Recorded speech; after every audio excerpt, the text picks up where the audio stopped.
Good day, sir. My name is Glenn Pico from Section 2F. Today I will discuss the semi-final and final discussion, which is parts of the camera and crime scene photography.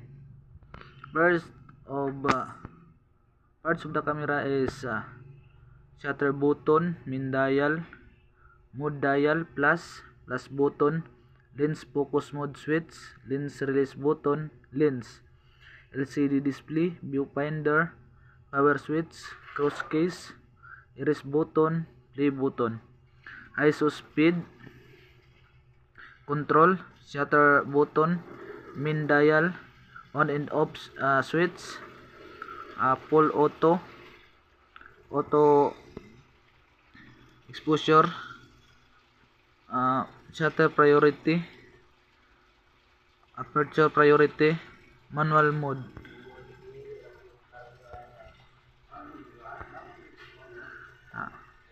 Parts of the camera is, one is LCD display. LCD liquid crystal display is a screen on the back on the camera that displays various settings, menus, and images captured by the camera. So kaning LCD display diri nato makita sa likod sa atong camera, og diha po nato sa yang screen makita tong atong mga photos or mga settings nga angay ba nato siyang i-adjust kay sa atong pagkuha o kulang siya lights. To viewfinder. The viewfinder is an optical or electronic device located at the top of the camera, which allows the photographer to frame and compose the shot by looking through it. 3. Power switch.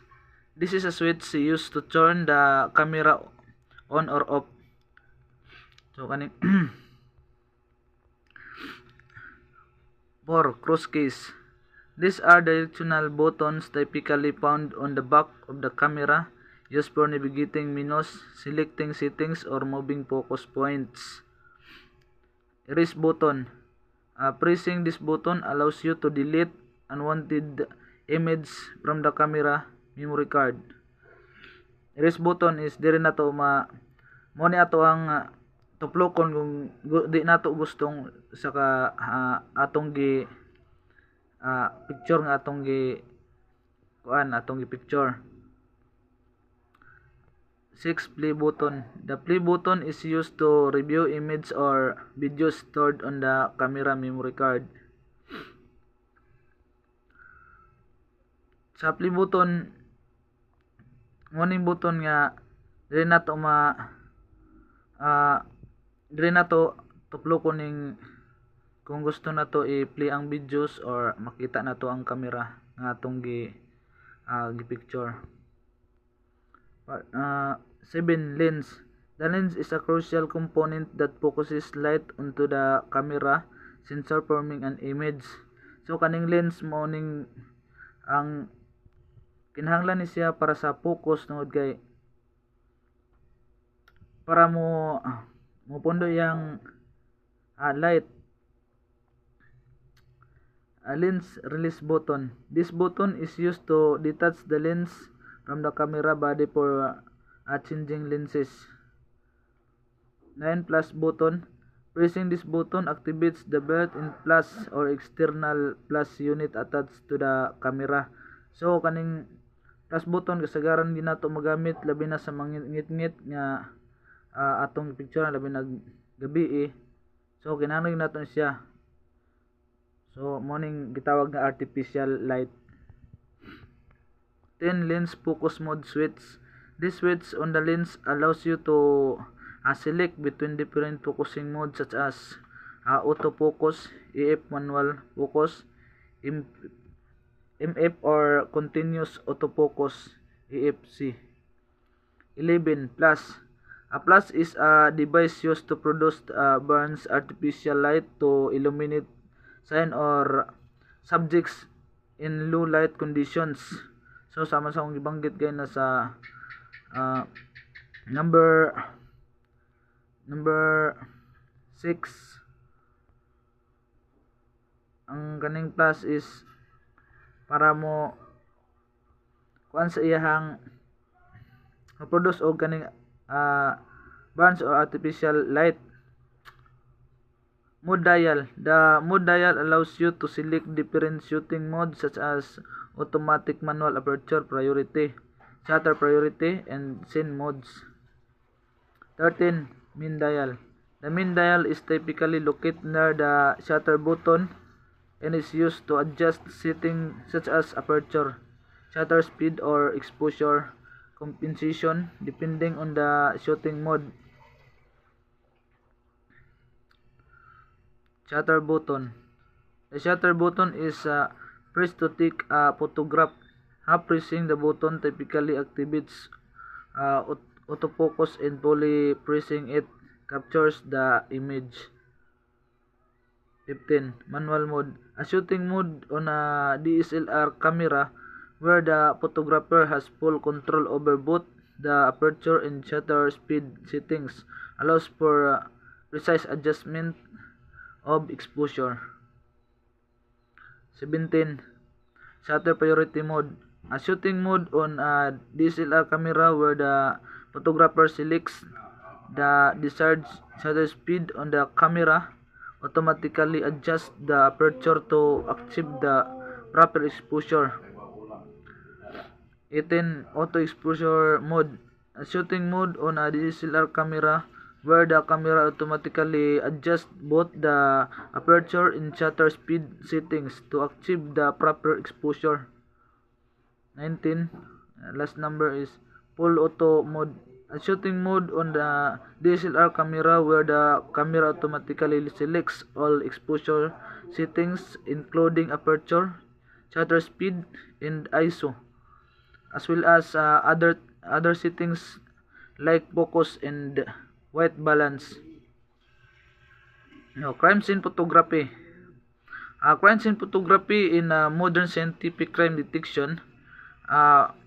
Photography is needed an excellent aid of an investigator.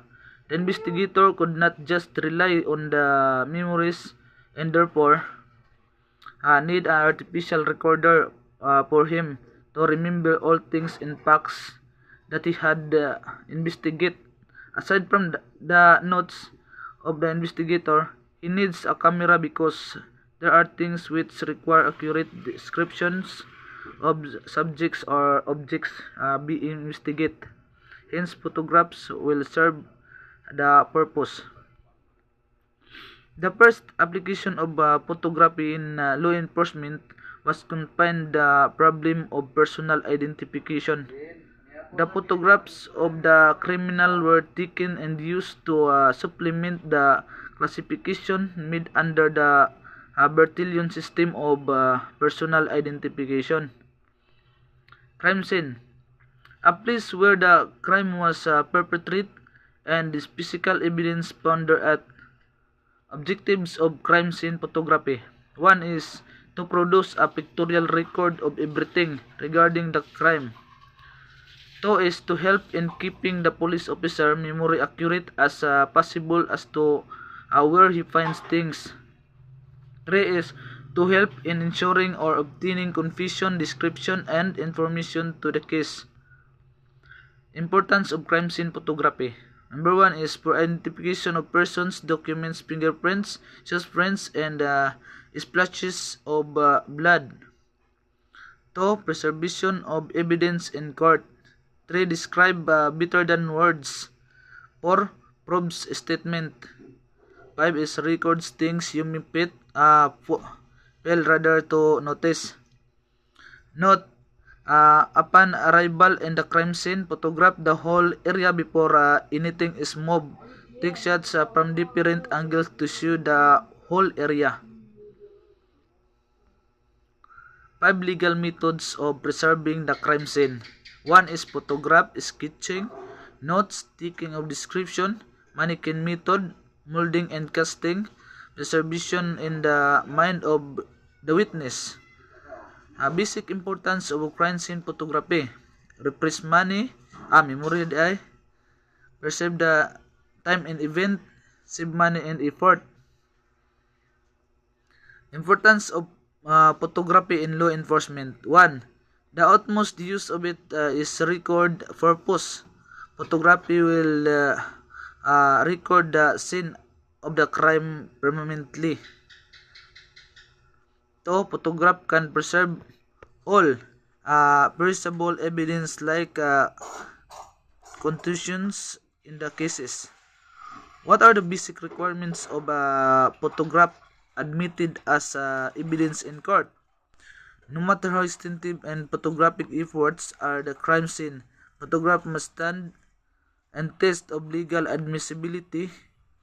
The general standard used to review the credibility of the photographs are 1. Accurate representation, free of distortion, material and relevant, unbiased.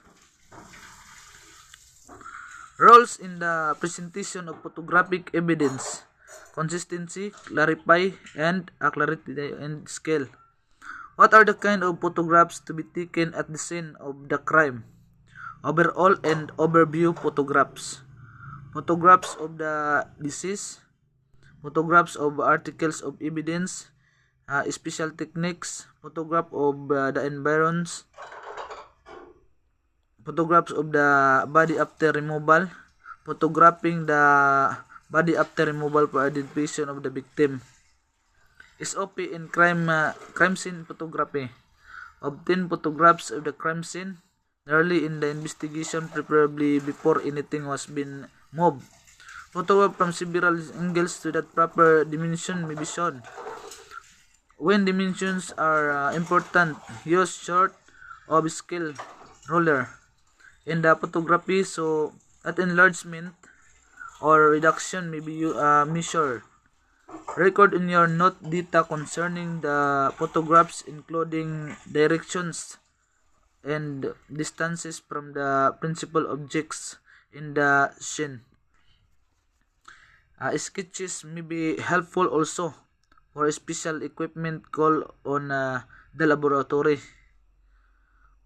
Photography procedures at the crime scene. 1 is general overview or long range. View include photos leading up to the crime scene.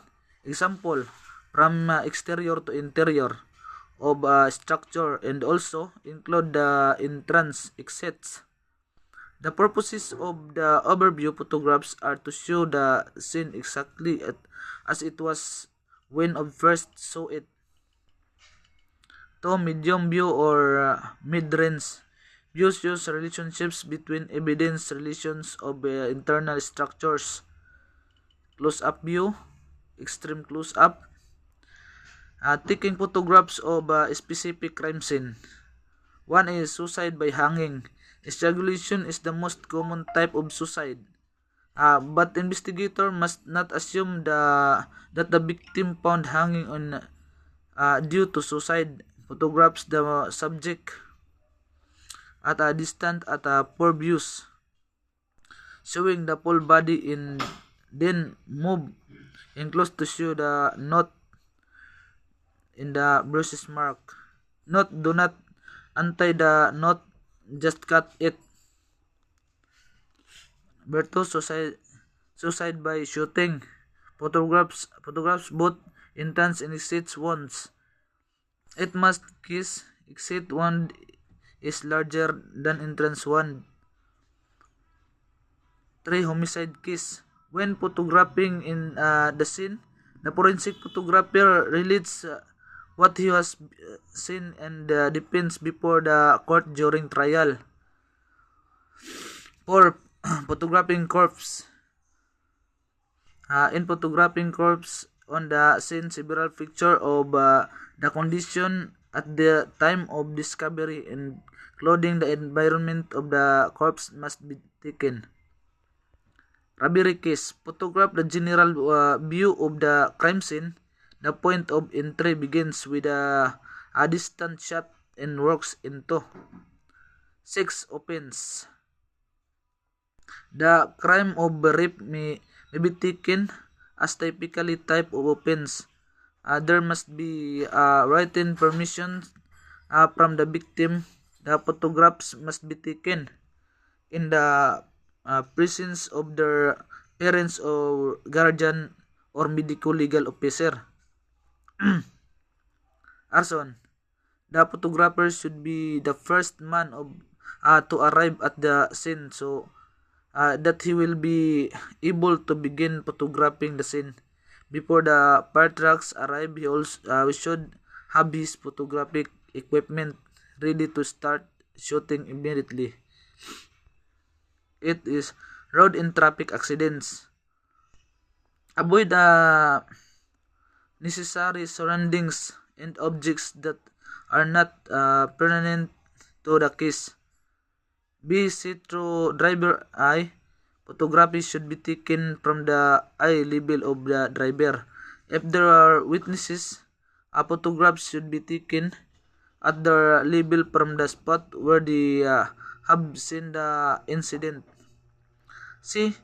Shots would be taken from our points of the compass and 25 feet from a point of impact to show the approach and terrain.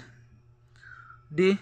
Take close-up shots of the damaged area in two angles from the distance of 8 to 10 feet. E. Take shots in order to properly note at the photographer note so it will guide him and the investigator how the accident occurred. Photographs as evidence. The principal requirements to admit a photograph, digital or film based into evidence are relevance and authentication. What to be photographed? A. All vehicles in their original position. B. All victims. C. Debris in the best indication that the photographer can show up where the first impact was occurred. D. License or plate of vehicles. This should be clear on the at least one photograph of each vehicle. E. All skid and entire marks, patches of oil or water. If it a vehicle gone up the road was been any marks in the soil. This should photograph may give indication on the speed of the vehicle. G. A close mark made in asphalt roadway. It should be taken and indicate the structure of the road. It's a photograph the vicinity of the accident that does not include the accident itself for reference point. I. In photographing a hit and run case, special care should be taken. Digital photographs. Digital photography uses cameras containing arrays of electronic photo detectors to produce image focused by a lens as opposed to an exposure on photographic film. What is the digital photography? Made up of hundreds of thousands or millions of tiny squares called picture elements or pixels. Computer and printer use the pixel to display or print the picture. Digital advantages. Some of the disadvantages of digital photography and cameras include digital photography requires computer skills to manage and edit image. See, digital image easily lose detail in whites and blacks. Some digital cameras are difficult to focus a digital image. If digital cameras becomes obsolete too much faster in film cameras. G. The digital storage can be lost. Backup are absolutely necessary. It's my digital camera do a poor job focusing in low light than film cameras. Digital cameras bigger consumers of batteries than film cameras. Last is what forensic tools that can be used to expose the detect hidden data in the digital photograph except file. except short inchangeable image file format is code snippet containing identifying information of your image saved to your device. Depending on where the image is uploaded, except file data can be written or removable automatically. Forensics tools can perform a quick analysis of an original image file. Lots of image data can be manipulated, such as description, author, and modified information.